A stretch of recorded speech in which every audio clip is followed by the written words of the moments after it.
Dios y la obediencia. Arthur W. Pink, 1886-1952.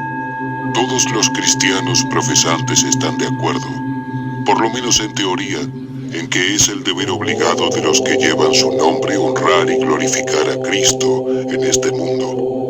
Pero en cuanto a cómo se debe hacer esto, en cuanto a lo que Él requiere de nosotros para este fin, hay una amplia diferencia de opinión. Muchos suponen que honrar a Cristo significa simplemente unirse a alguna iglesia, participar y apoyar sus diversas actividades. Otros piensan que honrar a Cristo significa hablar de Él a los demás y dedicarse diligentemente al trabajo personal. Otros parecen imaginar que honrar a Cristo significa poco más que hacer contribuciones financieras liberales a su causa. Pocos se dan cuenta de que solo se honra a Cristo cuando vivimos santamente para Él, y eso caminando en sujeción a su voluntad revelada. Pocos realmente creen en esa palabra. He aquí que obedecer es mejor que los sacrificios y escuchar que la grasa de los carneros. Primera de Samuel 15:22.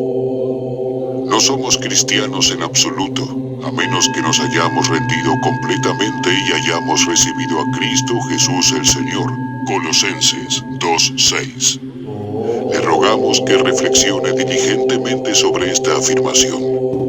Satanás está engañando a muchos hoy en día, haciéndoles suponer que están confiando salvadoramente en la obra terminada de Cristo, mientras que sus corazones permanecen inalterados y el yo sigue gobernando sus vidas.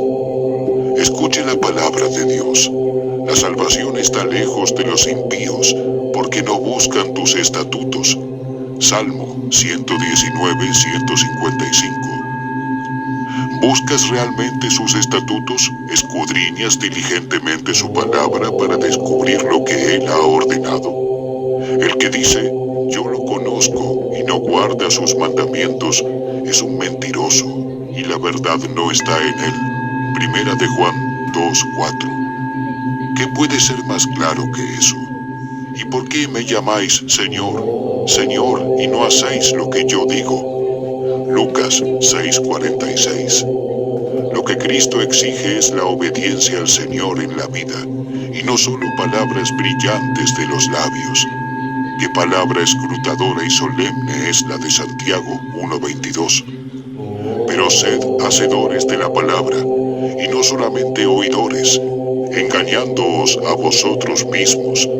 Hay muchos oidores de la palabra, oyentes regulares, oyentes reverentes, oyentes interesados, pero por desgracia, lo que oyen no se incorpora a la vida, no regula su camino, y Dios dice que los que no son hacedores de la palabra se engañan a sí mismos. Ay, cuántos de ellos hay hoy en la cristiandad. No son hipócritas, sino ilusos. Suponen que porque tienen tan claro que la salvación es solo por gracia, son salvos. Suponen que porque se sientan bajo el ministerio de un hombre que ha hecho de la Biblia un libro nuevo para ellos, han crecido en gracia. Suponen que porque su almacén de conocimiento bíblico ha aumentado, son más espirituales. Suponen que el mero hecho de escuchar a un siervo de Dios o leer sus escritos es alimentarse de la palabra. No es así. Nos alimentamos de la palabra solo cuando nos apropiamos personalmente, masticamos y asimilamos en nuestras vidas lo que escuchamos o leemos. Donde no hay una creciente conformidad del corazón y de la vida con la palabra de Dios, entonces un mayor conocimiento solo traerá una mayor condenación. Y aquel siervo que conoció la voluntad de su Señor y no se preparó, ni hizo según su voluntad, será azotado con muchos azotes. Lucas 12:47. Siempre aprendiendo y nunca pudiendo llegar al conocimiento de la verdad. Segunda de Timoteo 3:7. Esta es una de las características prominentes de los tiempos peligrosos en los que estamos viviendo.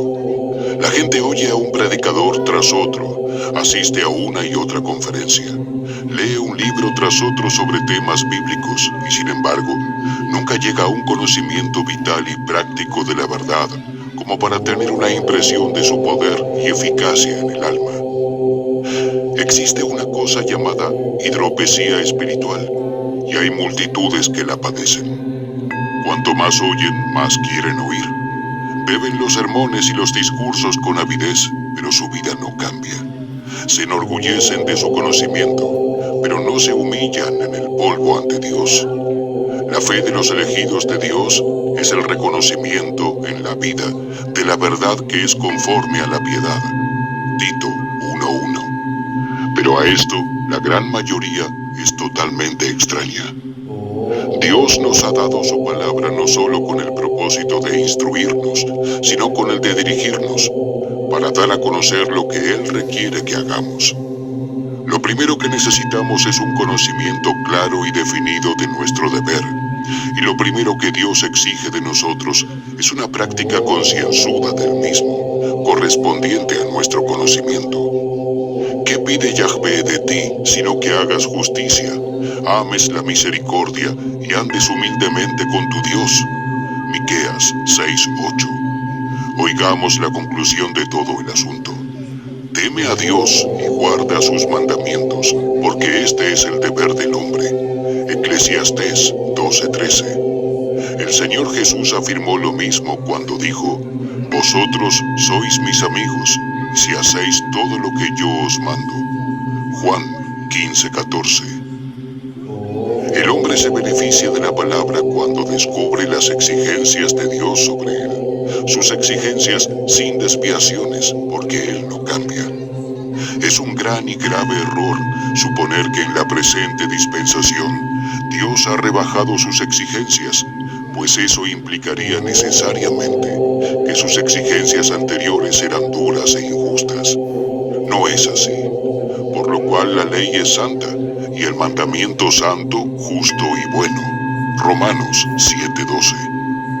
La suma de las exigencias de Dios es: amarás al Señor tu Dios con todo tu corazón, con toda tu alma y con todas tus fuerzas.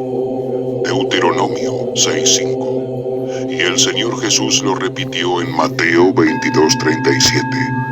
El apóstol Pablo hizo valer lo mismo cuando escribió: si alguno no ama al Señor Jesucristo, sea anatema. Primera de Corintios 16:22.